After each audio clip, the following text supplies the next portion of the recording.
साल 1948 था जब यहूदियों को 3500 साल बाद अपना देश मिला इजराइल। אנו מכריזים בזאת על הקמת מדינה יהודית בארץ ישראל। एक ऐसा देश जिसके पास ना तो खेती करने लायक जमीन थी, ना ही ठीक से पानी था। ऊपर से उसके सारे पड़ोसी देश उसके दुश्मन थे। लेकिन इन 75 सालों में इजराइल ना सिर्फ भारत से आगे निकल गया, बल्कि इतनी टफ कंडीशन में रहने के बावजूद आज वो दुनिया के सबसे ताकतवर देशों में से एक है।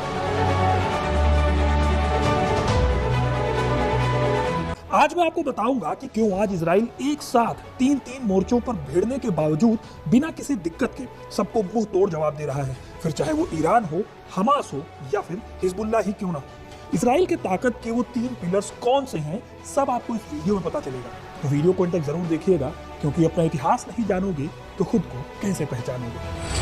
साल 1948 था जब यहूदियों को 3500 साल बाद अपना देश मिला इजराइल।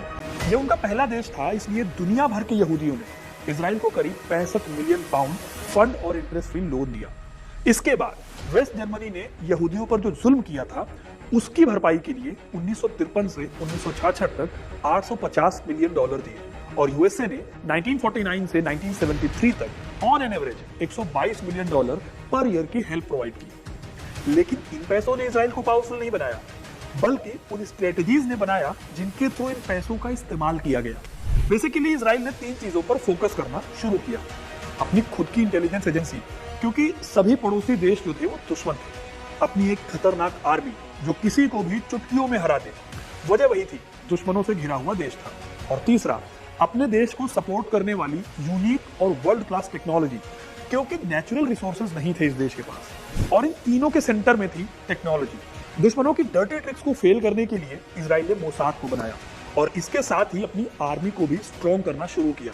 मोसाद इजराइल की सीक्रेट एजेंसी है, जस्ट लाइक इंडिया में रॉ और अमेरिका में CIA।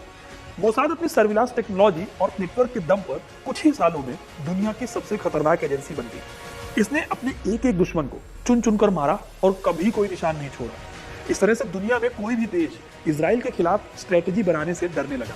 लेकिन सिर्फ मोसाद से काम नहीं चल सकता था, इसलिए इजराइल ने अपनी आर्मी पर भी बराबर फोकस किया। इजराइल के लिए आर्मी बहुत जरूरी थी, अब क्योंकि उसके कई दुश्मन थे, इसलिए देश बनने के सिर्फ 2 हफ्तों में उसने अपनी खुद की आर्मी खड़ी कर ली। लेकिन इजराइल की पॉपुलेशन बहुत कम थी, जिससे बड़ी आर्मी बनाना मुश्किल था। इस प्रॉब्लम को इजराइल ने 2 तरह से दूर किया। पहला तो उसने ये किया कि 18 साल से ऊपर जितने भी इजरायली सिटीजन थे, उनके लिए आर्मी सर्विस को कंपलसरी कर दिया। और दूसरा, उसने डिफेंस में टेक्नोलॉजी को स्ट्रॉन्ग करने पर फोकस किया।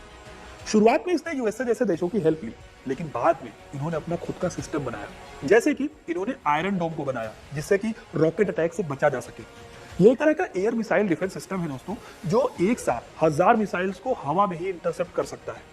आज इजराइल की army tanks, world class artillery, aircraft और सबमरीन से लैस है।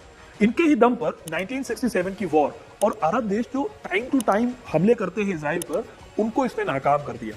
अभी हाल ही में हमास के अटैक के बाद गाजा का इजराइल जो हाल कर रहा है, वो आप देख ही रहे हो। अब भले ही इजराइल एक्सेप्ट ना करे, लेकिन कई देश उसके पास न्यूक्लियर वेपन तक होने का क्लेम करते हैं।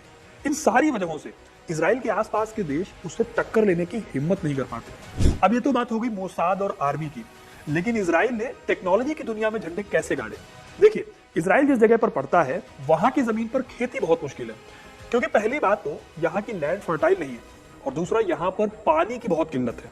ऊपर से टेम्परेचर इतना ज्यादा है कि फसल ही जल जाए। इसीलिए इजराइल ने एग्रीकल्चर को रेवोल्यूशनाइज कर दिया। शुरुआत में तो वहां की सरकार ने अपने टोटल बजट का 30% सिर्फ एग्रीकल्चर पर खर्च किया। 1960s में जब ये देश पानी की कमी से जूझ रहा था, तब यहीं के एक इंजीनियर सिमका ब्लास ने ड्रिप इरिगेशन सिस्टम को इन्वेंट किया। इस सिस्टम में बूंद बूंद करके पानी सीधे पेड़ों की जड़ों में जाता है। इससे ट्रेडिशनल सिंचाई का जो सिस्टम है, उससे 60% कम पानी खर्च होता है, और क्रॉप का प्रोडक्शन करीब 50% तक बढ़ जाता है। इस तरह से पानी भी बच जाता है और कम जमीन पर ज्यादा से ज्यादा फसल उगाई जा सकती है। जमीन को सुधारने के लिए इजराइल ने अपने यहाँ की मिट्टी में प्रोडक्टिविटी बढ़ाने वाले सब्सटेंसेस को मिलाया, अच्छी क्वालिटी के सीड्स डेवलप किए, और जैसा कि मैंने आपको बताया था कि बहुत ज्यादा टेम्परेचर से वहां फसल खराब होती थी, तो उससे बचने के लिए इन लोगों ने कैनोपी डेवलप की है, जिससे कि क्रॉप्स को ढका जा सके। इन टोटल अगर देखा जाए तो आवश्यकता ही आविष्कार की जननी है, ये वाला कोट इजराइल ने बहुत अच्छे से अडॉप्ट किया। और इसीलिए इजराइल आज दुनिया के सबसे बड़े फ्रूट और फ्लावर्स प्रोड्यूसर्स में से एक है। सोच कर देखिए कि हमारे यहाँ के एक स्टेट के बराबर का देश जिसकी पॉपुलेशन हरियाणा से भी कम है, वो हमसे कहीं आगे है सिर्फ टेक्नोलॉजिकल एडवांसमेंट के दम पर। लेकिन सिर्फ एग्रीकल्चर में ही नहीं, इजराइल ने लगभग हर एक सेक्टर में टेक्नोलॉजी को डेवलप किया है और इसे पॉसिबल करने के लिए इसने इसकी शुरुआत 1990s में ही कर दी थी। देखिए, इजराइल कोई बड़ा मार्केट नहीं है कि फॉरेन कंपनियां यहां आकर इन्वेस्ट कर देंगी, लेकिन इसने खुद को एक स्टार्टअप नेशन की तरह डेवलप कर लिया।